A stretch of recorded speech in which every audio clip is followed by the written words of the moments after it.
sustainable development has been a cornerstone of Singapore development since our independence in 1965. Next slide.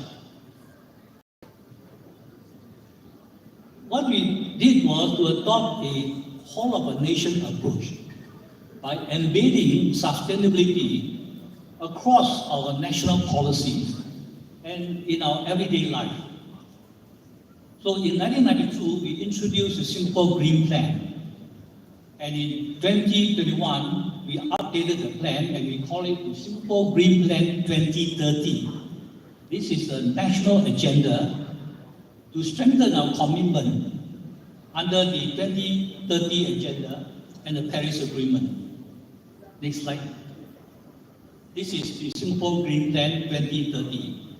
I know it's kind of small, you can't read it, but you can actually download it from the website. You go to the Ministry of National Development or the Ministry of Sustainability and Environment, you can get a copy of this. Essentially, we focus on a couple of things. We talk about city in nature, we talk about sustainable living, we talk about energy reset, green economy, resilient future. And we have set certain ambitious goals. For example, we want to green 80% of the building gross floor area by 2030. And we also want to make new building, 80% of new building, super low energy building. Next slide.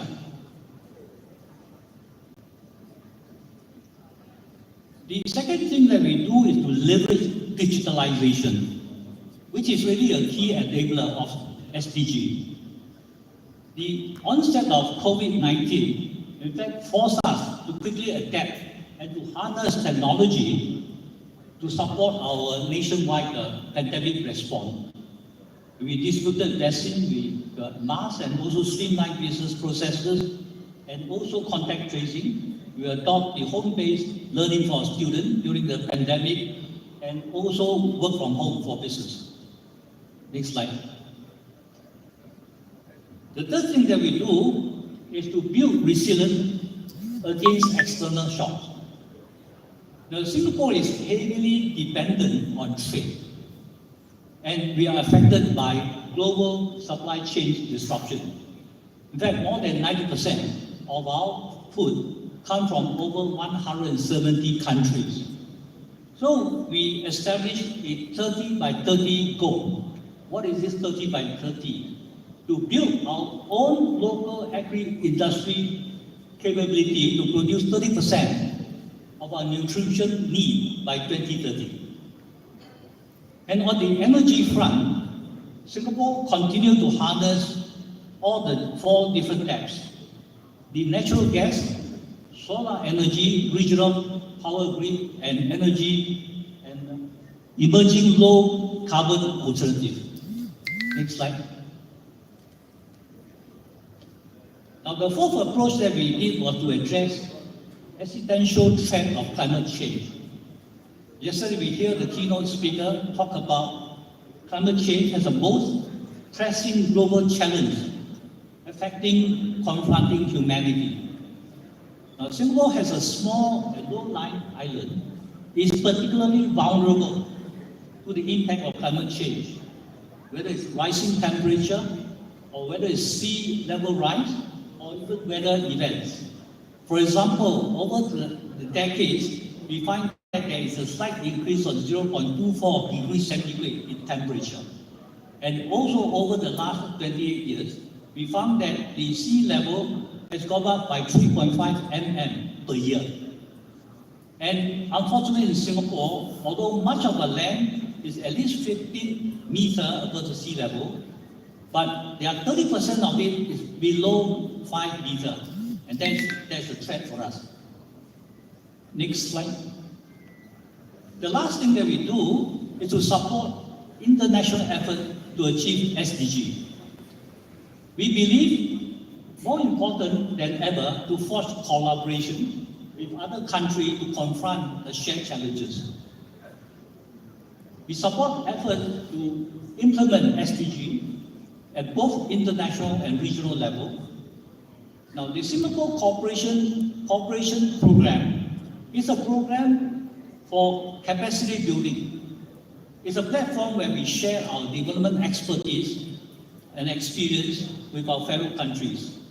Under this Singapore Cooperation program, there are more than 80,000 officials from 170 countries already attended the program, either through a training course, a study visit, or a workshop. And we also work with the ASEAN member states and the ASEAN Secretariat Statistics Division to develop ASEAN-specific indicators to better track the progress of SDG within ASEAN. So that's so much about the SDG. The next slide. We now go to another topic called smart city. Before that, we've gone too fast. The slide before? No.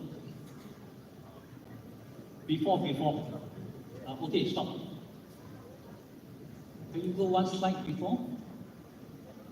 Okay. Now we define a smart nation as one where the people are empowered to live and work meaningfully and enabled seamlessly by technology. Next slide. Our Singapore Smart Nation initiative was launched in November 2014 by our former Prime Minister Lee Hsien Loong. The whole idea is to try to improve the citizen life and also to enhance economic productivity. Next slide.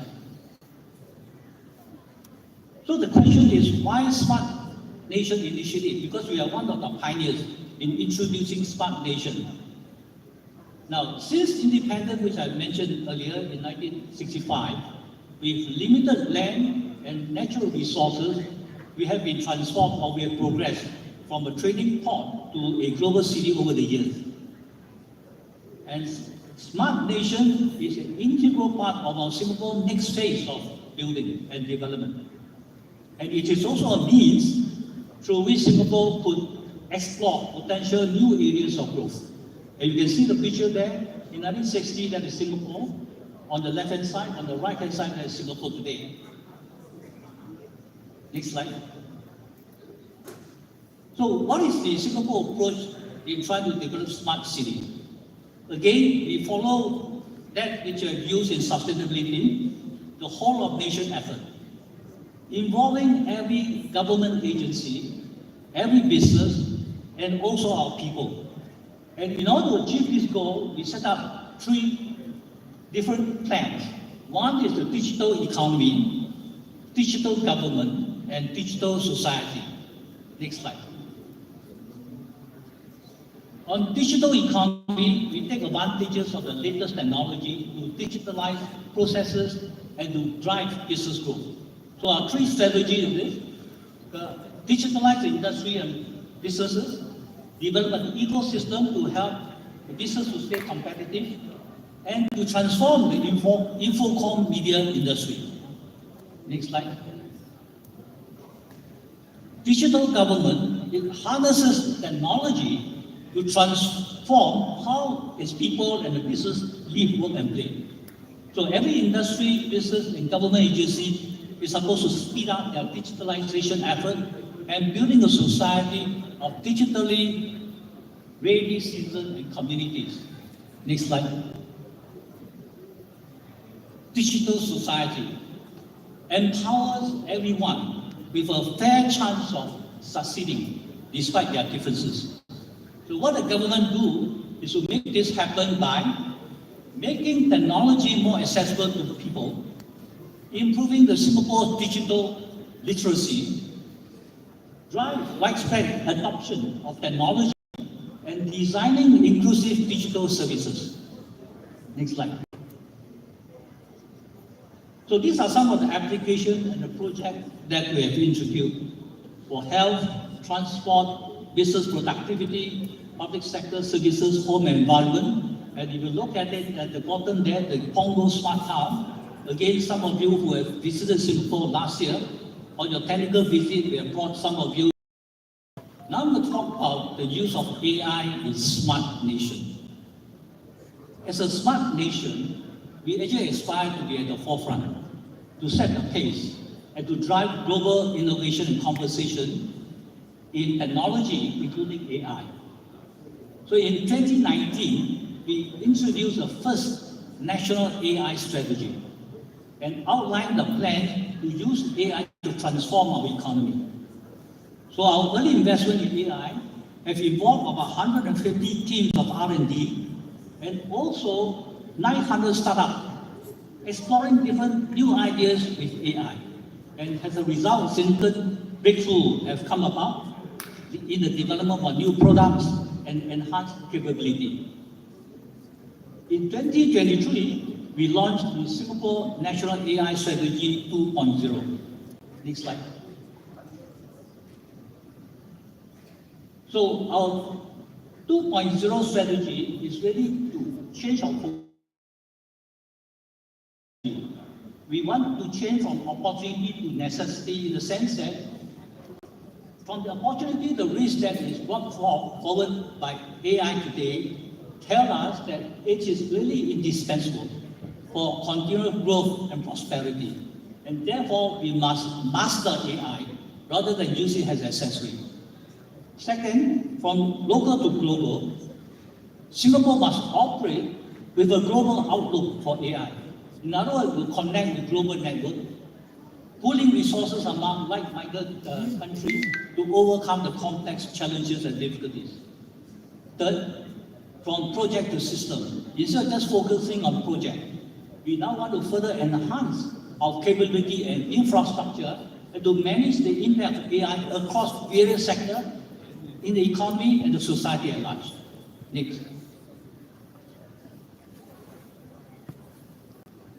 So the two main goals in our 2.0 strategy is excellence and empowerment. Right? We want to develop peaks of excellence in AI to advance the field. So we will try to use AI to address some of the needs and challenges of the time. For example, look at the global importance of aging population, health, and climate change. And for empowerment, we want to enable individual, businesses, community to use AI. So we equip our people and businesses with capability and resources. Next slide. I think that's a concluding slide. Next slide. So to conclude, Singapore will push ahead. We continually innovate and transform itself and strengthen the capability and expertise to prepare for the future. We have invested heavily in infrastructure. We have created open platforms. We encourage our business to adopt the latest technology and to facilitate skill upgrading and also digital readiness for our citizens. Singapore is committed to support the UN 2030 Agenda on Sustainable Development and will support efforts at both the international and the regional level. Thank you. Thank you very much, Professor. Thank you. Just a brief question. Thank you for all those insights. Based on all that you've shared, can you give us one idea specifically or framework that can be adopted in Nigeria or similarly in Africa? Right now, in terms of impact, actually sustainability as well as smart city, you'll notice that what we did was to adopt the whole of the nation effort. So it is really important that people at higher up take that initiative. Like for example, the smart city initiative. The department that is in charge is at the Prime Minister's office. So the smart city office is located in the Prime Minister's office, which means that it will be able to direct all the various ministries to undertake whatever plans or goals that we introduce. So it is important, I think, that it should be a top-down effort. Thank you very much for that comment. I'm going to invite Mr. Lamy to speak, to do his presentation and speak to us about smart city investment. Thank you. Yes. Thank you. Actually, we have a video. I don't know is it on or not. You can play a video that's about the smart city. Yes. Sustainable, climate-resilient future. The new capital city is closer to the nation's geographical heart. This relocation aims to forge an equitable landscape accessible to all citizens and regions across the archipelago. Nusantara's development symbolises an important milestone in the national transformation towards a modern and advanced Indonesia. Reflecting national identity, Nusantara commits to being a smart, sustainable, net-zero forest city. It will set the benchmark for other cities in the country, spearheading initiatives to enhance and safeguard the environment through comprehensive restoration and steadfast preservation efforts. Nusantara plays a pivotal role in Indonesia's climate goals and will aim to achieve net zero emissions by 2045, 15 years ahead of the 2060 national target, embodying a harmonious blend of urban development and natural environment as a city in the forest with a forest in the city. To meet its ambitious targets, Nusantara requires a robust framework of policies and actions encapsulated within the Nusantara Net Zero strategies, serving as Indonesia's subnational climate action implementation plan. These strategies delineate 3 distinct emissions reduction scenarios. First, the business as usual. Second, the master plan scenario, aimed at achieving a reduction of 1.1 million tonnes of CO2 emissions below BAU by 2045. And lastly, the enhanced scenario, targeting a more substantial 1.6 million tonnes CO2 reduction. The Nusantara Net Zero strategy meticulously outlines specific actions and approaches to achieve the net zero goal through tangible efforts, delving into crucial sectors such as forestry and other land use, energy, waste management, industrial processes and production use, construction, and agriculture. To achieve the 2045 target, the following strategies are essential. Within the photo sector, Nusantara's forest will be expanded to encompass 65% of the total land area. This requires dedicated conservation, rehabilitation, and forest expansion efforts. As a result, emissions in Nusantara could potentially decrease by approximately 1.7 to 1.9 million tonnes of CO2 by 2045. In the energy sector, emissions are anticipated to peak by 2028, then steeply decline by 2030 before reaching net zero by 2045. Energy supply will transition from mixed fossil fuels and renewables to 100% renewables by 2028. The construction of renewable energy sources will commence by 2024 with a 50 megawatt solar power plant. In the master plan scenario, electric vehicles will serve 100% of transport needs by 2040. The IPPU and construction sector aims to limit emissions by adopting low-carbon building materials and design. If Nusantara continues with traditional cement and building practices, emissions could reach around 0.9 million tonnes of CO2 by 2045. However, employing the latest low-carbon technology in cement production could reduce emissions to 0.5 million tonnes of CO2 by the same year. For the waste management sector, Nusantara aims to achieve a 60% reduction in waste going to landfill by using a 3R, reduce, reuse, recycle, circular economy approach. Through intensified recycling and composting efforts, emissions could be reduced by over 48%. In the agriculture sector, a comprehensive strategy will be put in place to ensure food security and sustainable climate-friendly agricultural practices. Nitrogen fertilizers are the most significant agricultural source of greenhouse emissions. Nusantara will push towards the utilization of low-carbon, environmentally friendly biological fertilizers and pesticides. Post-harvest handling and processing are given attention to minimize losses and optimize value, along with the adoption of advanced horticultural production technology. The Nusantara Net Zero strategies aim to create a climate-resilient city, encompassing economic, social, and ecological dimensions. Particular focus will be directed towards ensuring food security and mitigating climate risks associated with droughts, fires, and floods. climate adaptation efforts will pave the way towards fostering a climate-resilient community able to adapt and thrive in a changing environment. The Nusantara Net Zero Strategy, RLDC, provides clear pathways to meet carbon emissions reduction commitments made by the new capital city and sets the blueprint for a world-leading sustainable city. Thank you. Welcome to Nusantara. Welcome to FIAPCI. It shows that we are not talking about just about smart city, but it's beyond smart city. This only you can find in FIAPCI. That's how we share our knowledge and experience through this lovely organizations that I involved in 2005. I tell you my story, but I didn't manage to get a chance to share in the session this morning. Because of FIAPCI, I was elected by the President Office to lead as a special envoy of this project 2018. And when nobody believed that, because I traveled the world, I saw city over, then my minister said, lead the team. So I led the team to Chicago, I have Lena in San Francisco, I have Mahmoud in Dubai, I have Antonio in Rome. So we shared experience and nobody believed that this happened today. We already completed the first phase of this lovely city. And this proves that we are ready to be the natural carbon city before 2045.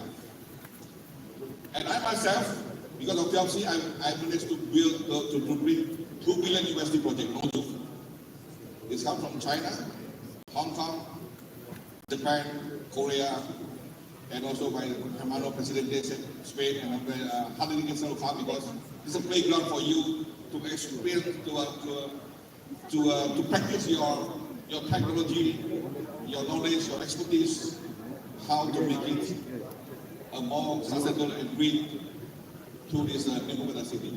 It has 126,000 hectares plus 80,000 of water area. So I'm lucky because of FIAPCI today. Big applause to FIAPCI. Those who FIAPCI now have no use. You're sitting there in your city, just waiting for money to come to you. No way. You have to press a ball today. So it's so that smart city is not only not talking about the solar panel, timer in the traffic, CCTV, is much more beyond that. So smart city for me is the city that use technology and data to make the citizen life more resilient, sustainable, effective, and efficient. That's what we call smart city. We have Mazda with us. They're doing a solar panel farm, and Aqua from Saudi also, Abdullah, they're coming. They'll talk to your Minister of Energy already. So welcome. I have the whole set of master plan group for the smart city. I can share with you, but it's up to Sunday. Thank you. I'm Rusmi Lawin. Thank you very much. I hope we've been able to take value from this session. Because of our time, this is where we're going to end. So I'll hand it to you. Thank you. Thank you so very much. Let's put our hands together for this wonderful panel. And to our very able moderator, well done. I don't know about you, but I'm extremely excited about the future of cities and the sustainability that we intend to see in them going forward.